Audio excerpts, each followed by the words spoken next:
如果你在聆听时不需要频繁暂停，就能理解大意，那么你的英语积累在日常表达中是完全够用的。我们开始吧。You never forget the moment you learn what trust really costs. People say the phrase "bite the hand that feeds you" like it's simple. But it wasn't born in a simple moment.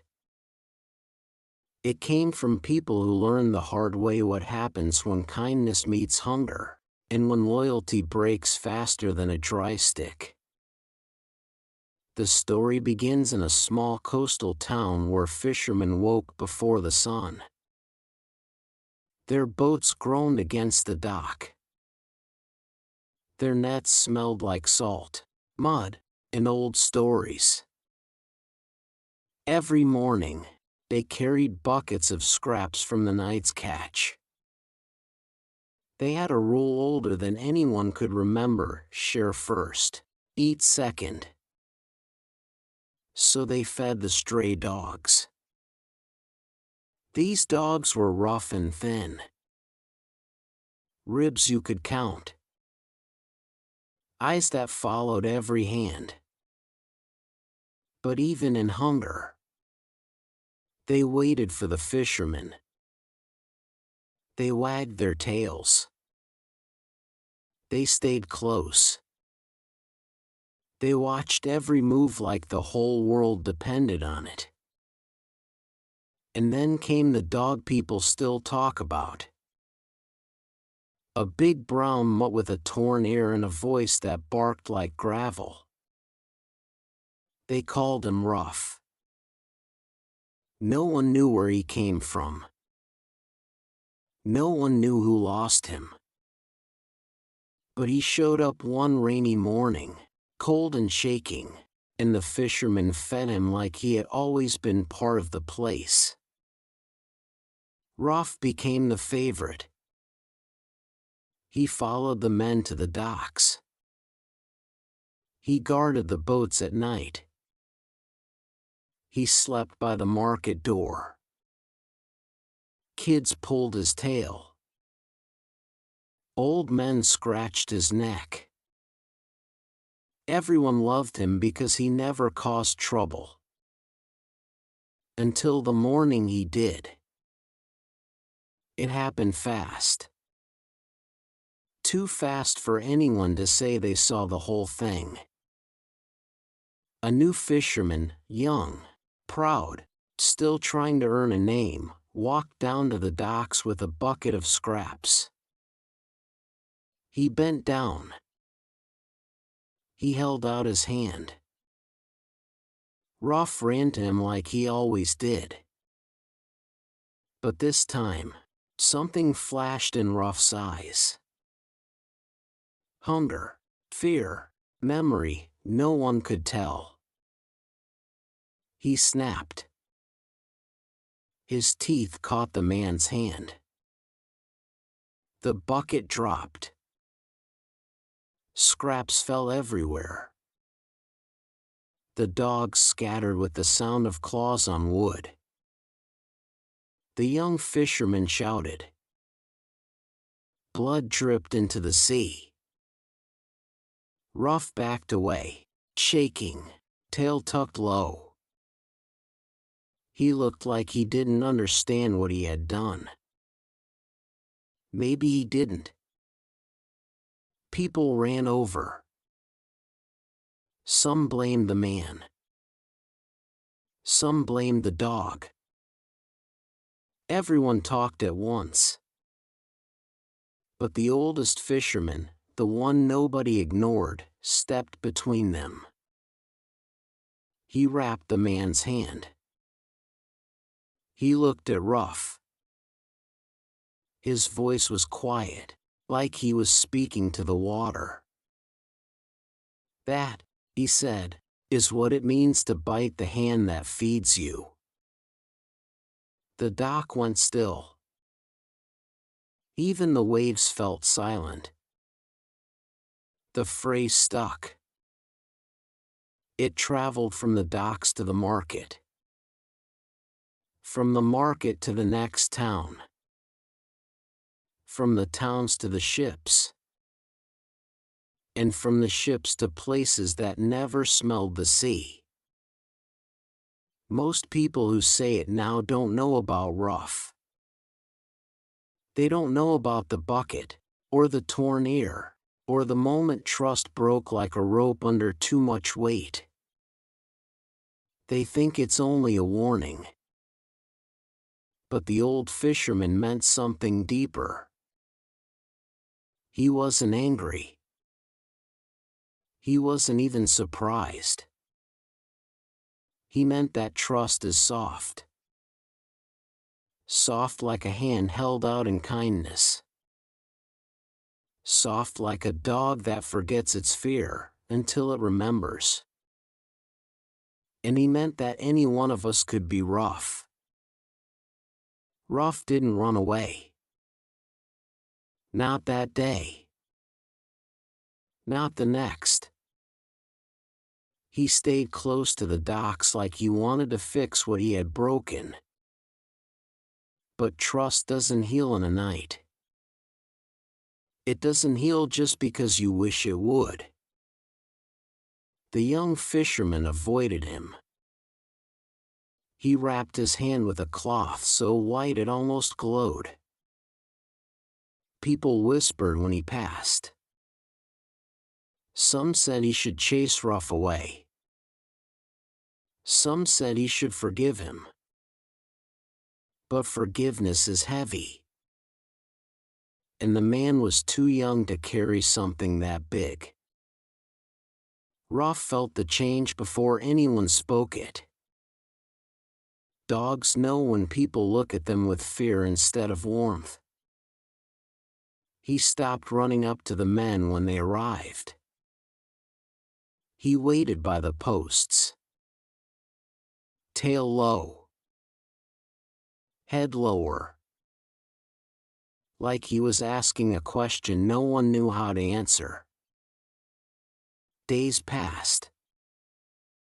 Fish came and went. Nets tore and were fixed. Storms rolled in and rolled out. Life moved forward, but something in the air stayed stuck. Then came the night everything almost broke for good. A thief crept into the docks. A quiet man with soft boots and a sharp eye. He had been watching the place for weeks. He knew when the guards slept. He knew which boats carried tools worth stealing. He moved like smoke. Like someone born to shadows. But Rough woke up. No one knows what he heard first, the footsteps, the breath, or the soft click of metal. But he stood. Hackles up. Teeth bared. The thief froze. He had counted everything except the dog. Rough barked so loud the sound bounced off every wall. Lights snapped on in the fishermen's huts. Doors flew open.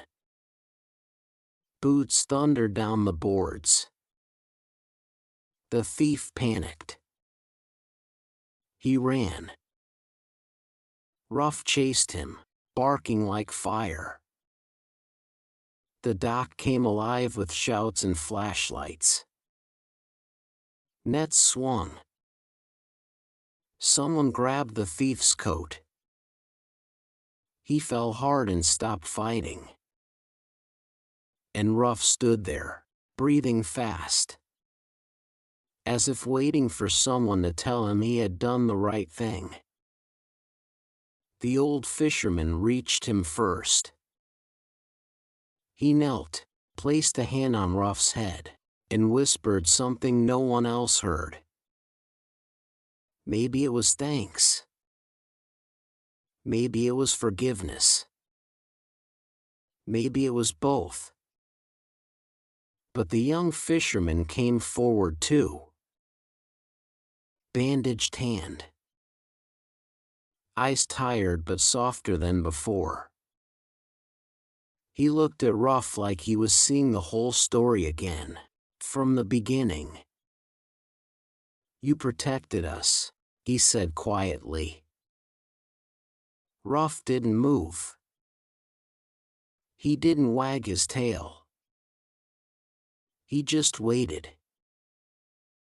The man reached out his injured hand, slowly this time, like offering peace. Ruff leaned forward. Nose touched skin. No fear. No snapping. Just a long, silent breath between them. And something old inside that moment finally let go.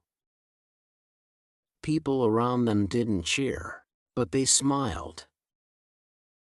The kind of smile that says a weight has lifted. The old fisherman said, "A dog bites when it's scared. A dog guards when it remembers love." The town carried that sentence the way people carry stories that matter. And the phrase "bite the hand that feeds you" traveled even farther, but now with a shadow behind it, a reminder that every betrayal has a reason, and every reason has a story. Ruff stayed with the fisherman until he was old. His torn ear became a legend. Kids grew up hearing the tale of the snap and the night he saved the docks. Parents told their children, "Don't bite the hand that feeds you, but remember why someone might." The phrase wasn't a warning anymore. It was a mirror. And someday, the kids who watched Ruff would grow up and learn what it means to trust, to fear, to make mistakes, to forgive. They would learn that loyalty isn't simple. Neither is hunger. Neither is being human. Years passed, and the docks changed. New boats came with engines louder than the old wooden ones. New hands worked the nets. New stores opened along the shore. But people still told Ruff's story. They told it like a lesson carved into the tide. One summer evening, the docks glowed gold. The water was calm. The sky looked like a painting that forgot to dry. And a boy, no more than 12, sat at the edge with his feet hanging over the water. His name was Caleb. He was the kind of kid who listened more than he spoke, the kind who asked questions adults never saw coming. Caleb had grown up hearing the phrase from his parents. They used it when he argued. They used it when someone in town acted ungrateful. He knew the words, but not the weight behind them. So that evening, he walked to the oldest fisherman. The same man who had wrapped the young fisherman's hand years ago. His beard was white now. His back stooped. But his eyes were sharp as ever. "Tell me about Ruff," Caleb said. Kids didn't usually ask with that kind of honesty. It made the old man smile. He sat beside Caleb, boots dangling, the boards creaking under his weight. "You heard the stories," he said. Caleb nodded. But stories change in the mouths of people who didn't live them. Caleb leaned closer. "What really happened?" The old man took a slow breath, as if pulling the memory out of the sea. "Ruff was scared," he said. Not mean. Not wild. Scared. Before he came here, someone had hurt him. Someone who wanted loyalty without kindness. And a creature that knows pain will flinch at love. Caleb didn't speak. He let the words settle. When Ruff bit that hand, the man continued, he wasn't thinking. He remembered something that wasn't here. Something from before. And fear moves faster than thought. Caleb looked down at his shoes. Did everyone hate him after that?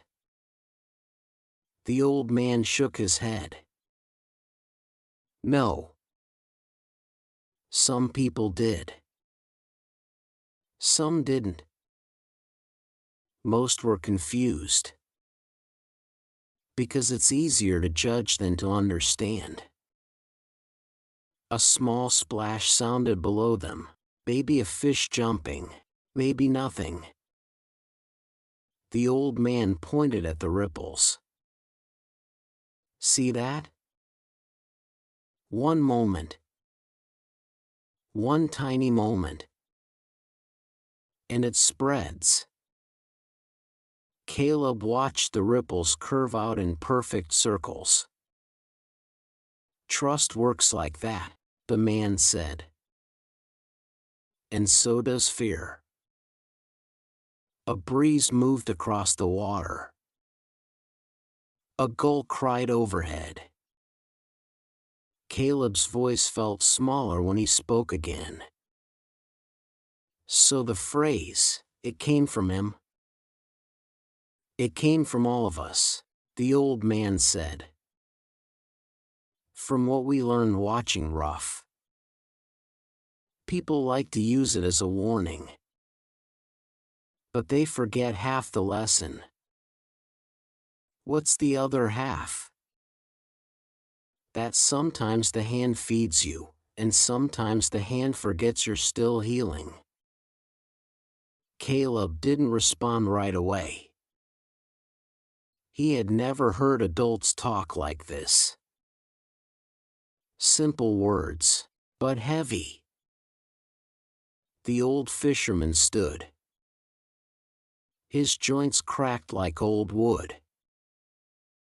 He looked at the boy with a quiet seriousness. Remember this, he said. If someone bites the hand that feeds them, ask what bit them first. Caleb carried those words home, turning them over like stones in his pocket. That night, lying in bed, he realized the story wasn't really about a dog. It was about people. About him. About anyone who's ever pushed away the very thing they needed. And that's when the phrase stopped sounding like a warning. It started sounding like a truth he'd spend the rest of his life figuring out. As Caleb grew older, the docks became a kind of classroom. Not the kind with chalkboards or desks. The kind where lessons come from mistakes, from storms. From people who don't always say things the right way but mean them with their whole heart. He worked summers carrying nets. He scrubbed decks. He learned the smell of engines, the weight of rope, the rhythm of tides. And every now and then, someone would say the phrase again, bite the hand that feeds you, and Caleb would pause, remembering the old fisherman's words. One evening, years after that talk by the water, Caleb found himself in the middle of his own test. It started with another stray. This one wasn't a dog. It was a boy. thin, dirty, clothes ripped at the sleeves, eyes sharp in a way that didn't fit his age. He showed up behind the storage sheds, rummaging through crates looking for something to eat. Caleb spotted him first. The kid froze, hands still in a box of old rope, like a wild thing ready to run. "You hungry?" Caleb asked. The boy didn't answer. His arms were tense, his jaw tight. He looked like someone who expected the world to hit him before it helped him. Caleb remembered that look. Ruff had worn it the first weeks he lived by the docks. He stepped closer, slow. No sudden moves. He set his lunch, half a sandwich, a few chips, on the edge of the crate. "You can take it," he said. "I'm not going to stop you." The boy hesitated. Then he grabbed the food so fast it almost fell apart. He backed away and ate like he didn't trust it to stay in his hands.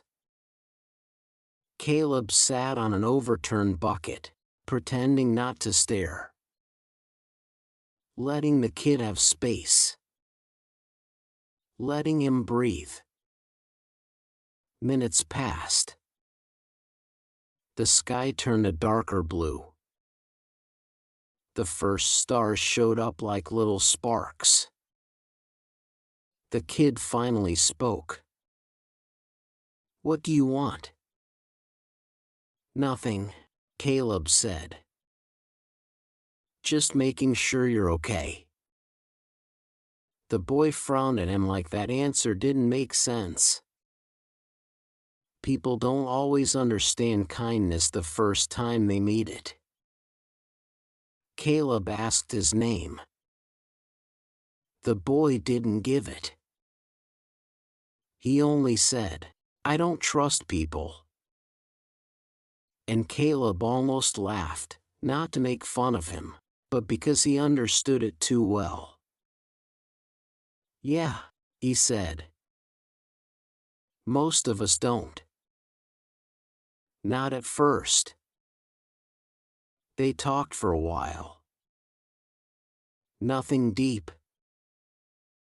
Nothing heavy. Just enough for the boy to stay a little longer instead of running off into the alleys. When Caleb finally stood to leave, he said, "I'll be here tomorrow. If you want more food." The boy didn't answer. He just watched Caleb walk away with eyes that didn't blink. But the next day, he came back. And the next. And the next. Trust grows slow. Sometimes so slow you don't notice it until it's already there. Then one afternoon, it cracked. A fisherman saw the boy near the nets and shouted. He thought the kid was stealing. He grabbed the boy's arm. The boy panicked. He twisted, clawed, kicked. Tried to bite his way out of the grip. Caleb ran over. The fisherman backed away, angry and confused. The boy was shaking all over, breath fast, eyes wild. Caleb knelt. He kept his hands low. "It's okay," he said. "You're safe." But the boy didn't hear him. Fear is louder than voices. In one sudden burst, The boy pushed Caleb and ran straight into a stack of crates, knocking them over with a crash that echoed across the docks. Tools fell. Lines snapped. A bucket rolled into the water. People rushed in, shouting. The boy bolted. Caleb stood there staring at the mess, heart pounding. He knew everyone saw it the same way. The kid bit the hand that fed him. But Caleb also knew the truth wasn't that simple. Not for Ruff. Not for him. Not for this boy either. And that night, sitting on the empty dock with the moon on the water, Caleb realized something he had never said out loud. Some people don't bite because they're ungrateful. They bite because no one has ever fed them gently. He didn't know it yet, but the phrase that started with Ruff was about to enter a new chapter, his chapter. Caleb didn't sleep that night. The image of the boy running, terrified, replayed in his mind like a tide that refused to go out. He kept hearing the crash of crates, the shouting, the panic in the boy's eyes. He kept hearing the old fisherman's voice too. Ask what bit them first. The next morning, Caleb walked the alleys behind the market. He checked the empty sheds.